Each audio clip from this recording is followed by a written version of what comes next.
ಸ್ವಾತಂತ್ರ್ಯ ಉದ್ಯಾನದಲ್ಲಿ ಸನ್ಮಾನ್ಯ ಮುಖ್ಯಮಂತ್ರಿ ಸಿದ್ದರಾಮಯ್ಯವರು ಸಮಂತ್ರ ಇಲಾಖೆಗಳಿಗೆ ನಮ್ಮ ನೋವು ಮನವಿ ಬೇಡಿಕೆ ಏನು ಸಮಸ್ಯೆ ಇದೆ ಸರ್? ಈಗ ನಾವು ಕರ್ನಾಟಕದಲ್ಲಿ 59 ಅತಿ ಸೂಕ್ಷ್ಮ ಅಲೆಮಾರಿ ಸಮುದಾಯಗಳೇನಿದೀವಿ, ಸರ್ಕಾರದಿಂದ ನಮ್ಗೆ ಇಲ್ಲಿವರೆಗೂ ಯಾವುದೇ ಒಂದು ಸೌಲಭ್ಯವನ್ನು ಸಿಕ್ಕಿಲ್ಲ.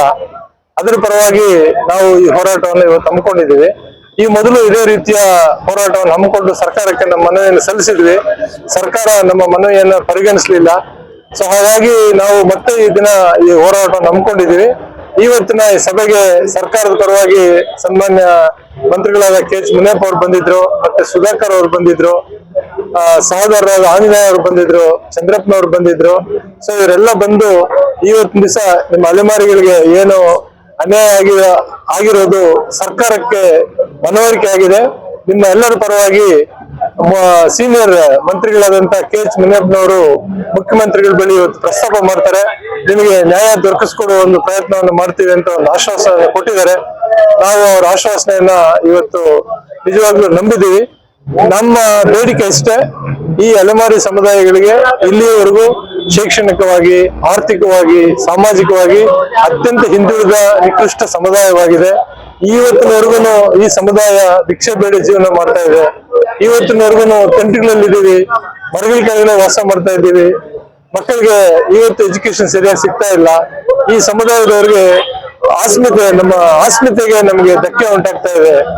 ನಮಗೆ ಯಾವುದೇ ಮನೆ ಆಗ್ಲಿ, ಒಂದು ಜಾತಿ ಪ್ರಮಾಣ ಪತ್ರ ಪಡ್ಕೊಳ್ಳೋದ್ರಿಂದ ಹಿಡ್ಕೊಂಡು ಎಲ್ಲ ಸೌಲಭ್ಯಗಳಿಗೂ ನಾವು ಹೋರಾಟ ಮಾಡಿ ಪಡೆಯುವ ಒಂದು ಸನ್ನಿವೇಶ ಇದೆ.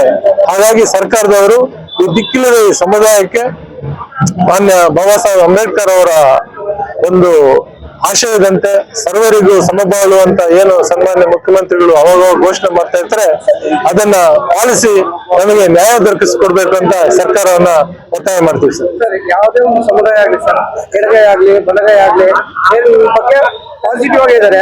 ಮತ್ತೆ ಮುಖ್ಯಮಂತ್ರಿ ಸಿದ್ದರಾಮಯ್ಯನವರು ನಿಪರವಾಗಿ ಇದ್ದಾರೆ.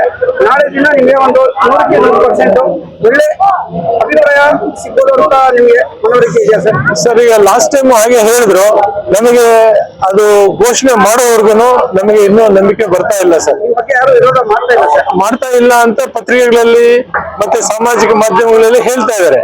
ಆದ್ರೆ ಅಲ್ಲಿ ರಿಸಲ್ಟ್ ಬಂದಾಗ ನಮ್ಮ ಪರವಾಗಿ ಬರಲಿಲ್ಲ. ಲಾಸ್ಟ್ ಟೈಮ್ ಏನ್ ತೀರ್ಮಾನ ತಗೊಂಡ್ರು ಆ ಸಮಯದಲ್ಲೂ ನಮ್ಗೆ ಯಾರು ವಿರೋಧ ಇರ್ಲಿಲ್ಲ.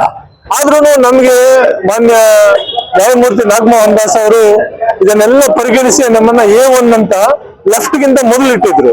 ಅಲೆಮಾರಿಗಳು ನಂಬರ್ 1 A1 ಅತ್ಯಂತ ಹಿಂದುಳಿದವರು, ನಂತರದಲ್ಲಿ ಲೆಫ್ಟ್, ನಂತರದಲ್ಲಿ ರೈಟ್ ಅಂತ ಹೇಳಿ ನಮ್ಮ ಸಾಮಾಜಿಕ ಆರ್ಥಿಕ ಪರಿಸ್ಥಿತಿಯನ್ನ ಅವಲೋಕಿಸಿ ಒಬ್ಬ ನಿವೃತ್ತ ನ್ಯಾಯಾಧೀಶರಾಗಿ ನಮಗೆ ನ್ಯಾಯ ದೊರಕಿಸಿಕೊಡೋ ರೀತಿಯಲ್ಲಿ ಅವರು ವರದಿಯನ್ನು ಸಲ್ಲಿಸಿದ್ರು. ಆವಾಗ ನಾವು ತುಂಬಾ ಒಂದು ಹೋಪ್ ಇಟ್ಕೊಂಡಿದ್ವಿ, ಆಗುತ್ತೆ ಗ್ಯಾರಂಟಿ ನಮ್ಗೆ ಅಂತ. ಆದ್ರೆ ತೀರ್ಮಾನ ಬಂದಾಗ ನಮ್ಮನ್ನ ತೆಗೆದು C ಹಾಕ್ಬಿಟ್ರು. A ಹೋಗಿ B ಹೋಗಿ ನಾವು C ಆಗೋದ್ವಿ. ಹಾಗಾಗಿ ಈಗ ಮತ್ತೊಮ್ಮೆ ಈ ನ್ಯಾಯಾಲಯದ ಆದೇಶದಿಂದ ನಮಗೆ ಈ ಕಡೆ ಬಲಿಸಿ ನಮಗೆ ನ್ಯಾಯ ದೊರಕಿಸಿಕೊಡೋದಕ್ಕೆ ಮಾನ್ಯ ಮುಖ್ಯಮಂತ್ರಿಗಳಿಗೆ, ಸರ್ಕಾರಕ್ಕೆ ಒಂದು ಅವಕಾಶ ಒದಗಿ ಬಂದಿದೆ. ಈ ಒಂದು ಅವಕಾಶವನ್ನು ಉಪಯೋಗಿಸಿಕೊಂಡು ಈ ಒಂದು ದಿಕ್ಕಿಲ್ಲದ ಸಮಾಜಕ್ಕೆ ನ್ಯಾಯ ಒದಗಿಸ್ಕೊಡ್ಬೇಕು ಅಂತ ನಮ್ಮ ಹಕ್ಕೊತ್ತಾ ಇದೆ. ನಾನು ಇನ್ನೂ ಒಂದು ಸಜೆಷನ್ ಕೊಡ್ಲಿಕ್ಕೆ ಇಚ್ಛೆ ಪಡ್ತೀನಿ. ಟೆಕ್ನಿಕಲಿ ಇದು ಕೊಡಕ್ ಆಗಲ್ಲ ಅಂತ ಹೇಳಿದ್ದು ಅಂತಂದ್ರೆ ಅದು ನಿಮ್ಮಿಂದಲೇ ಒಂದು ಆರಂಭ ಆಗ್ಬೋದಾ? ಈಗ 3 ಗುಂಪುಗಳಿದೆ, A ಗುಂಪು, B ಗುಂಪು, C ಗುಂಪು ಅಂತಿದೆ. A ಗುಂಪಿನವ್ರು ನೀವೇ ನಮ್ಗೆ 1/2% ನಮ್ಮಲ್ಲಿ ಕೊಟ್ಬಿಡಿ ಅಂತ ಕೇಂದ್ರ ಸರ್ಕಾರ ಕಳಿಸಿದ್ರೆ ಅಲ್ಲಿ ನಾವು ಏನಾದ್ರೂ ಹೋರಾಟ ಮಾಡಿಕೊಂಡು 3rd ಶೆಡ್ಯೂಲ್ ಅಲ್ಲಿ ನಮ್ಮನ್ನು ಹಾಕಿಸ್ಕೊಳ್ತೀವಿ. ಇದು ಒಂದು ಅವಕಾಶ ನಿಮ್ಮ ಮುಂದುಗಡೆ. ಈ 3 ಅವಕಾಶಗಳನ್ನ ನೀವು ಪರಿಗಣಿಸಬೇಕು ಅಂತ ನಾನಿಲ್ಲಿ ಅವ್ರನ್ನ ಅತ್ಯಂತ ಕಳಕಳಿಯಿಂದ ನಾನು ವಿನಂತಿಸ್ತಾ ಇದ್ದೀನಿ.